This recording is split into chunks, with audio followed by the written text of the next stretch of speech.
Bismillahirrahmanirrahim. Assalamualaikum warahmatullahi wabarakatuh. Perkenalkan, nama saya Luki Abdillah, mahasiswa Politeknik Negeri Batam, jurusan TRPL dengan NIM 4342411004. Di video kali ini saya akan menjelaskan atau mengerjakan AAS, Asesmen Akhir Semester untuk mata kuliah pemrograman basis data.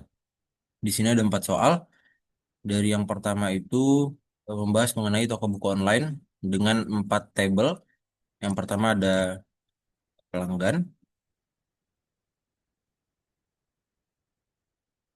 Sudah saya sesuaikan untuk kolomnya. Kemudian selain pelanggan ada buku, juga sudah saya sesuaikan untuk datanya dan juga strukturnya. Kemudian ada pesanan dan detail pesanan.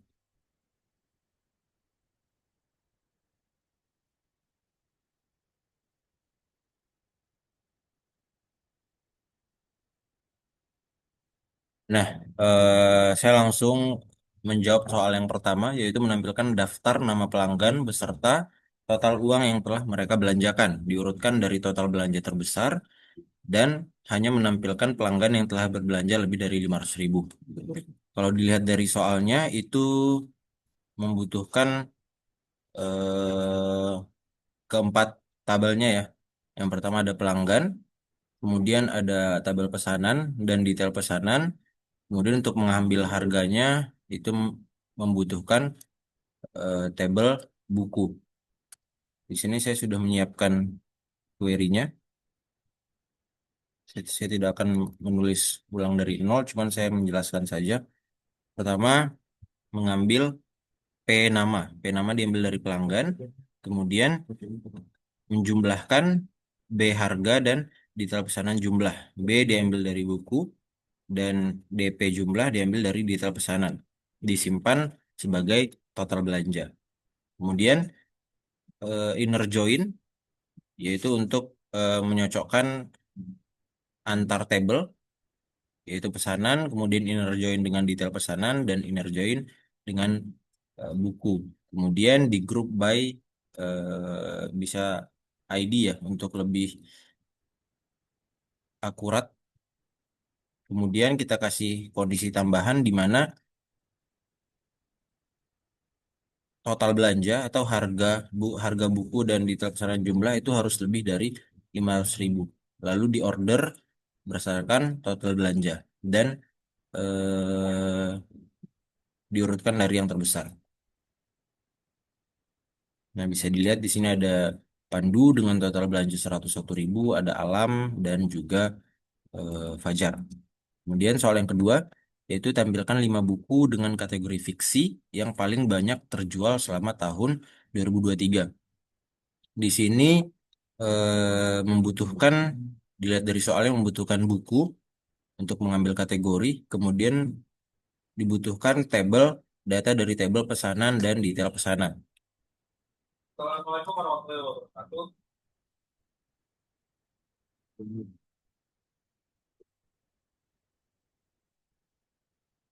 Nah, di sini mengambil judul buku, kemudian menjumlahkan jumlah terjual yang diambil dari detail pesanan sebagai total terjual.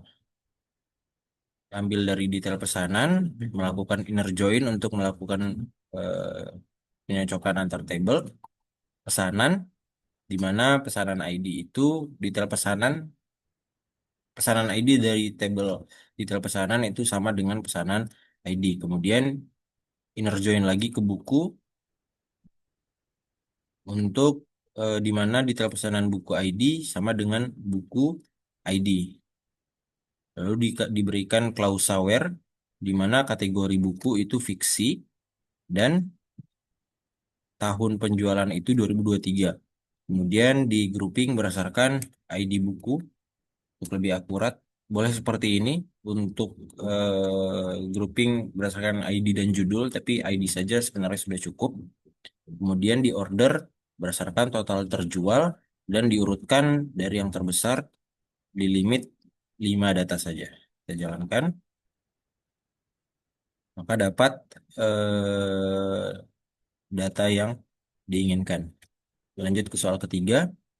yaitu menampilkan nama pelanggan yang tidak pernah melakukan pemesanan sama sekali.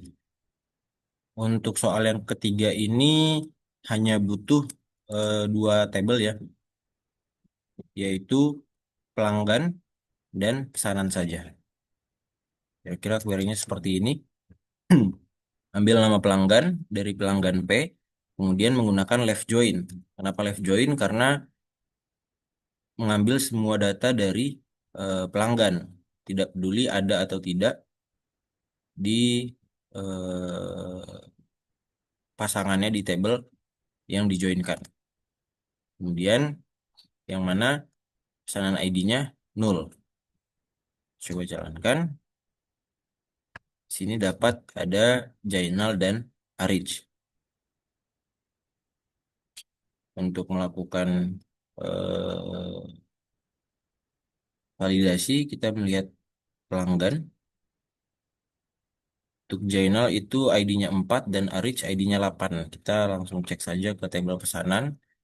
Tidak ada pelanggan ID yang ID-nya 4 atau 8.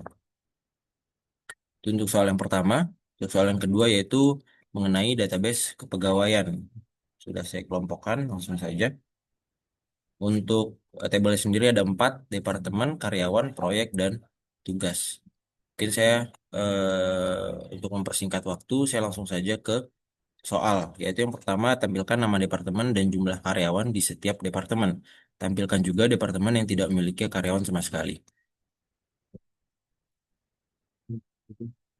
Untuk soal yang itu hanya butuh dua tabel, yaitu tabel departemen dan tabel karyawan. Di sini departemen yang akan menjadi tabel sebelah kiri karena akan melakukan pengecekan tidak peduli apakah dia punya karyawan atau tidak. Kita langsung eksekusi saja. Dan di sini bisa dilihat ada legal departemen yang tidak memiliki karyawan atau karyawannya nol. Kemudian soal yang kedua yaitu temukan nama lengkap karyawan yang memiliki gaji di atas rata-rata gaji seluruh karyawan perusahaan. Di sini karena kolom gaji itu ada di tabel karyawan sendiri, jadi tidak perlu melakukan join, tapi kita membutuhkan subquery, di mana kita ingin menampilkan nama lengkap dan gaji dari karyawan, kemudian klausa where, di mana gaji itu lebih dari, nah di sini kita tambahkan subquery, mengambil rata-rata gaji karyawan. Di sini bisa lihat Budi Santoso, Fajar Hidayat, Herman Setiawan, dan Intan Pertiwi. 9 juta, 12, 11, dan 9 juta 500. Di sini kalau kita ingin melakukan pengecekan, kita bisa lihat rata-rata gaji itu berapa. Rata-rata itu 8,8 juta 100 sekian. Lanjut ke soal yang ketiga, yaitu tampilkan nama lengkap karyawan dari Departemen IT yang sedang tidak mengerjakan proyek apapun. Di situ kita butuh 3 tabel ya. Yang pertama karyawan, yang kedua departemen karena ingin mengambil nama departemen IT, dan yang ketiga yaitu tabel tugas untuk mengecek apakah karyawan tersebut sedang ada tugas atau tidak. Seperti ini, nama lengkap karyawan dari karyawan K, kemudian departemen D, yang mana departemen ID dari karyawan itu sama dengan departemen ID, kemudian melakukan left join ke tugas T karena di sini karyawan akan dicek apakah ada atau tidak recordnya di tugas. Kemudian dikasih clause aware di mana nama departemen itu IT dan tugas ID-nya itu nol. Kita langsung cek saja. Nah, di sini dapat Joko Susilo. Untuk cross check kita lihat karyawan di sini yang departemen IT itu ada 3 orang ya, yang departemen ID satu ini ada Andi Wijaya, Budi Santoso, dan Joko Susilo. Kemudian kita akan mengecek ke tugas, berarti ID-nya 1, 2, dan 10. Ini tidak akan ada ID-nya 10. Satu ada, Andi Wijaya, dua ada, Budi, 10 tidak ada. Lanjut ke soal yang ketiga mengenai universitas. Di sini ada dua pertanyaan. Yang pertama, perintahnya itu membuat stored procedure yang menerima NIM sebagai parameter. Jadi prosedur ini harus memeriksa apakah total SKS mahasiswa tersebut sudah mencapai 144 atau belum. Kalau iya, ubah kolom status mahasiswa menjadi lulus. Jika tidak, tidak ada perubahan yang terjadi. Kemudian, prosedur ini juga mengembalikan string berupa status. Misalkan lulus, mahasiswa dengan NIM sekian berhasil diluluskan. Dan jika tidak, mahasiswa dengan NIM sekian belum memenuhi syarat kelulusan. Di sini langsung saja kita buat sebentar di universitas.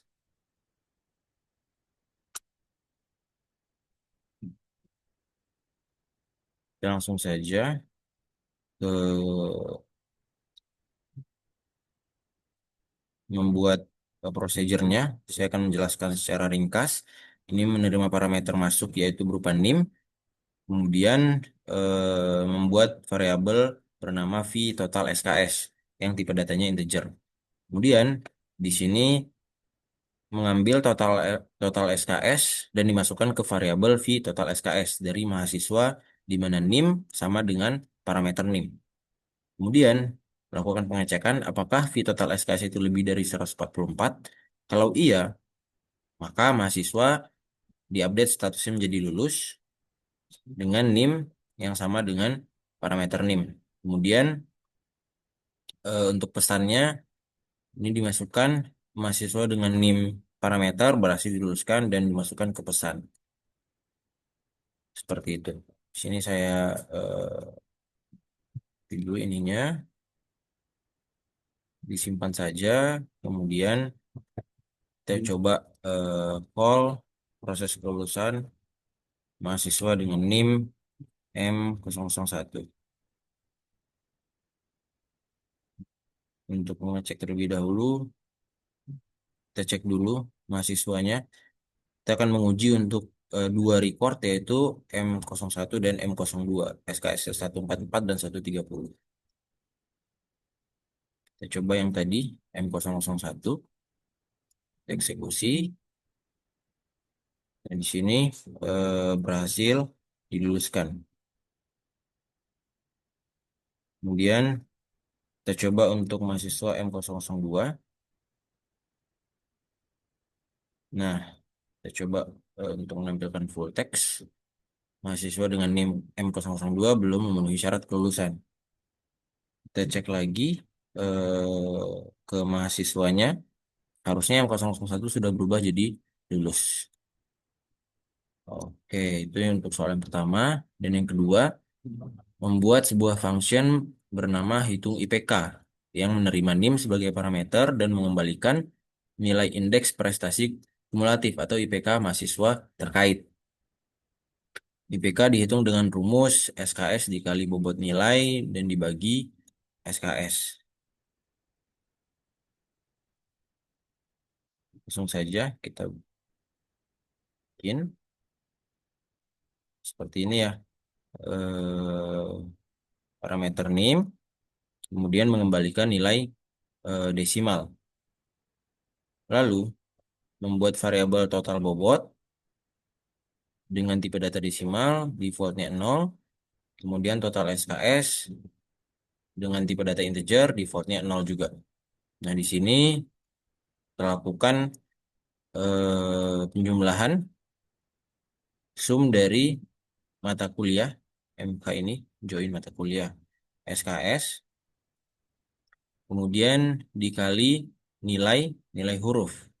Nah, di sini kita kasih case kalau A itu 4, B itu 3, C itu 2, D itu 1, dan E itu 0. Kemudian yang kedua kita juga menjumlahkan SKS mata kuliah. masukkan ke total bobot dan total SKS. Dari nilai, lakukan join ke mata kuliah, di mana nilai, di mana kode mata kuliah di tabel nilai sama dengan kode di tabel mata kuliah. Kemudian ada clause aware, di mana NIM di tabel nilai yaitu sama dengan parameter NIM.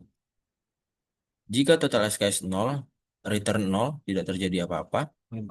Tapi kalau SKS-nya lebih dari 0, returnnya itu total bobot dibagi total SKS. Di sini kita coba jalankan. Nah, kemudian kita juga menguji hitung IPK NIM M001.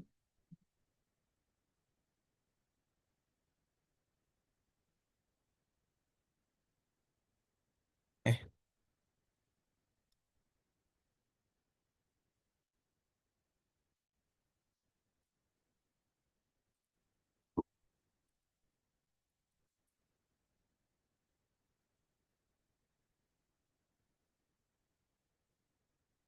maaf, tadi harusnya nggak call tapi select. Kemudian M001. Nah, di sini IPK mahasiswa dengan NIM M001 yaitu 3,6. Kemudian kita menguji yang kedua, yaitu 2,57. Lanjut ke soal berikutnya yang terakhir, yaitu mengenai sistem manajemen inventaris toko retail. Di sini ada dua soal, maaf, satu soal untuk membuat trigger, di mana fungsi trigger ini yang pertama mengurangi nilai di kolom stok saat ada data masuk ke detail penjualan. Kemudian trigger ini juga harus memeriksa apakah sisa stok untuk produk terkait itu kurang dari 10. Kalau iya, trigger harus memasukkan data baru ke dalam tabel log stok rendah sebagai peringatan. Di sini saya langsung ke inventaris, kemudian langsung saja untuk membuat triggernya ya. Nah, di sini buat trigger update stok setelah penjualan, setelah insert dari detail penjualan, kemudian membuat variabel sisa stok dengan tipe data integer, update produk. Ini untuk fungsi yang pertama ya, yaitu stoknya harus stok dikurangi data yang baru masuk, data baru jumlah, di mana ID yaitu data baru kolom produk ID. Kemudian untuk melakukan ketentuan yang kedua, tujuan yang kedua yaitu select stock. Lalu kita masukkan ke variabel sisa stok dari tabel produk, di mana ID-nya itu data yang baru masuk, tabel produk ID. Kalau sisa stok kurang dari 0, maka kita akan melakukan insert ke log stok rendah dengan value-nya itu produk ID dari data yang baru masuk, sisa stok, dan waktu peringatan. Di sini bisa menggunakan now saja. Coba input, kemudian di sini saya akan mencoba melakukan insert detail penjualan. Ini penjualan ID-nya sudah saya siapkan sebelumnya, satu saja. Oh, sebelum itu ada baiknya kita lihat ke produk dulu ya. Di sini ada dua data yang ingin saya uji, yaitu produk ID 1 dan produk ID 3. Kita langsung cek saja ke produknya. Produk ID 1 yaitu mouse wireless dan produk ID 3 yaitu flash disk. wireless stoknya 20, flash disk stoknya 8. Nah, di sini bisa dilihat log stok penjualannya belum ada. Kita coba uji. Ini tadi mouse wireless ya. Mau beli 5, seharusnya sisa stok jadi 5. Dan tidak ada log stok rendah. Kita coba uji produk. Seharusnya stoknya berkurang 5. Dan di log stok rendah tidak ada. Nah, kemudian produk yang selanjutnya yaitu flash disk 32 GB.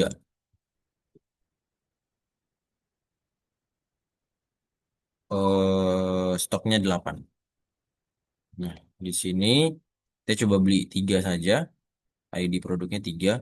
Seharusnya stoknya berubah jadi 5 dan terdapat record baru di log stok rendah. Oke, kita cek ke produk. Untuk mouse harusnya sisa 5. Dan di log stok rendah itu ada record produk ID-nya flash disk, stok tersisanya 5 dan waktu peringatannya sekarang yaitu 21:11. Sekian dari saya. Saya sudah menjelaskan semua soal sesuai yang diberikan. Sekian dari saya. Terima kasih. Wassalamualaikum warahmatullahi wabarakatuh.